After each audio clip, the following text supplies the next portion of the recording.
बड़ी थी और आज की जो अपनी क्लास रहेगी उसमें लेक्चर नंबर 3 रहेगा। टॉपिक का नाम होगा डी ब्रोगली हाइपोथेसिस, यानी डी ब्रोगली की परिकल्पना।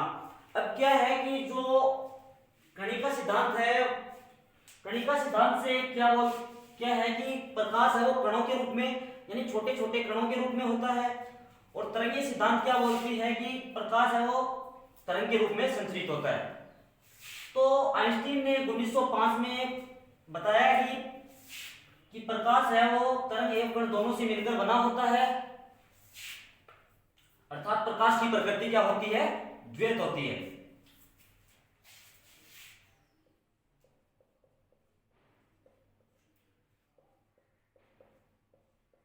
कणिका सिद्धांत से क्या बोलते हैं कि प्रकाश छोटे छोटे क्या होते हैं, कणों से मिलकर बने होते हैं।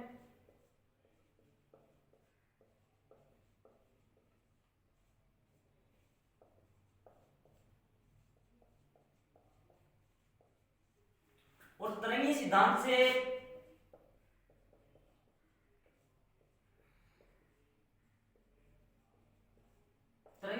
क्या है कि प्रकाश है वो तरंग के रूप में भी क्या होता है, संचरित होता है।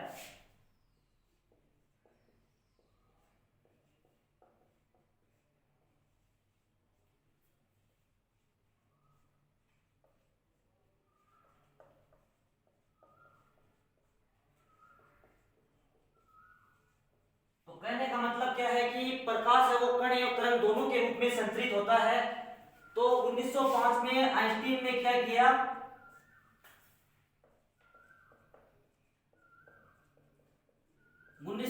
आइंस्टीन ने बताया कि प्रकाश है वो कणिका सिद्धांत के और तरंगी सिद्धांत दोनों की पालना करता है, अर्थात प्रकाश कण एवं तरंग दोनों यानी प्रकाश की प्रकृति क्या होती है, द्वैत होती है। प्रकाश कण एवं तरंग दोनों के रूप में क्या होता है, संचरित होता है। तो इसकी जो थ्योरी में हम लिखेंगे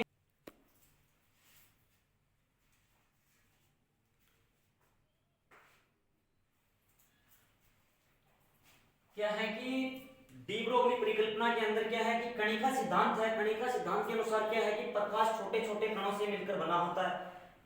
और तरंग सिद्धांत क्या कहता है कि प्रकाश की प्रकृति क्या होती है, तरंगीय भी होती है। तो इसके अनुसार आइंस्टीन ने बताया 1905 के अंदर कि प्रकाश की प्रकृति क्या होती है, द्वैत होती है, अर्थात प्रकाश कण एवं तरंग दोनों से मिलकर बना होता है। यानी प्रकाश कण एवं तरंग दोनों से मिलकर बनता है, अर्थात प्रकाश की प्रकृति क्या होती है, द्वैत होती है।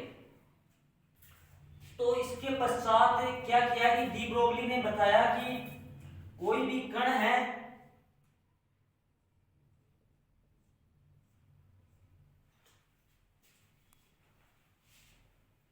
तो इसके बाद डी ब्रोगली ने बताया कि कोई भी कण है वो क्या है, गतिशील है। कोई भी कण क्या है, गतिशील है। तो गतिशील कण के साथ में हमेशा क्या होगी, तरंग होगी। याद रखना हमेशा तरंग की हमेशा क्या होगी, तरंग दैर्ध्य होगी। और कण का हमेशा क्या होता है, संवेग। कण का हमेशा मोमेंटम होता है, संवेग v होगा और तरंग दैर्ध्य लैम्डा। कोई भी गतिशील कण है, गतिशील कण के साथ में हमेशा ही क्या होगी, तरंग होगी, और तरंग की हमेशा तरंग दैर्ध्य होती है और संवेग p होगा। तो डी ब्रोगली ने मोमेंटम और तरंग दैर्ध्य के बीच में रिलेशन बताया कि जो तरंग दैर्ध्य है तरंग की, वो मोमेंटम के व्युत्क्रमानुपाती होती है, यानी संवेग के व्युत्क्रमानुपाती होती है। लैम्डा व्युत्क्रमानुपाती होगा p के। तो इसे जो समानुपाती का जो चिन्ह है इसको हटाएंगे तो लैम्डा इज इक्वल टू आ जाएगा h अपॉन p। h क्या होगा, प्लांक कांस्टेंट होगा, प्लांक नियतांक है, और प्लांक नियतांक h इज इक्वल टू क्या होता है, 6.62 इंटू 10 की power -34 joule into second. Lambda is equal to आ गया h अपॉन p, और p बराबर यानी मोमेंटम बराबर क्या होता है, मास इंटू वेलोसिटी, यानी p बराबर mv। तो लैम्डा की वैल्यू क्या आ जाएगी, h अपॉन mv। इसको नोट कर सकते हो। इसके बाद क्या होगा, तो लेमडा इज इक्वल टू क्या आ गया, h अपॉन mv। अब क्या है कि कण है, कण क्या है, गतिशील है, तो गतिशील कण की हम क्या करेंगे, गतिज ऊर्जा फाइंड आउट करेंगे।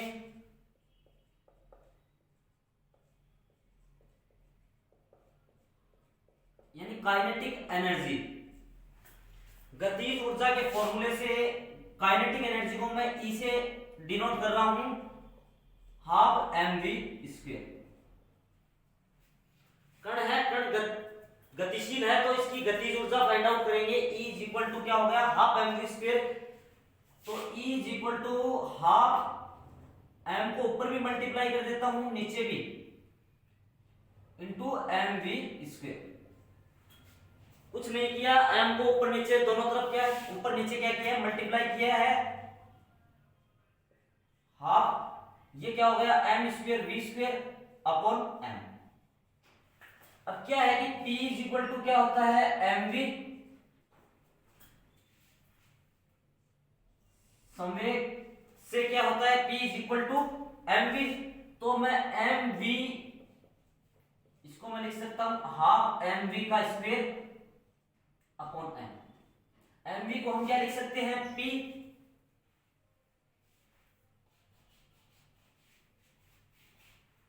तो E is equal to half mv को p लिख सकते हैं, यानी p square upon m। E is equal to half p square upon m। तो यहां से p square is equal to क्या आ जाएगा, 2me। p की वैल्यू फाइंड आउट करेंगे, √2me।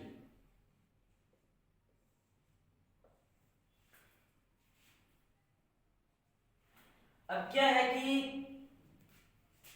Lambda is equal to क्या है, h अपॉन p। तो यहां से p की वैल्यू फाइंड आउट करेंगे, p की वैल्यू आ जाएगी h अपॉन लेमडा। और जो ये p की वैल्यू है वो इक्वेशन 1 दे देता हूं मैं इसे। इक्वेशन 1 में क्या कर देते हैं, तो p की वैल्यू इक्वेशन 1 के अंदर पुट करते हैं, तो P is equal to √2me है। P की वैल्यू हम क्या रखते हैं, h upon lambda is equal to 2me। यहां से हम लेमडा की वैल्यू फाइंड आउट करते हैं। लेमडा इज इक्वल टू क्या हो गया, h अपॉन √2m।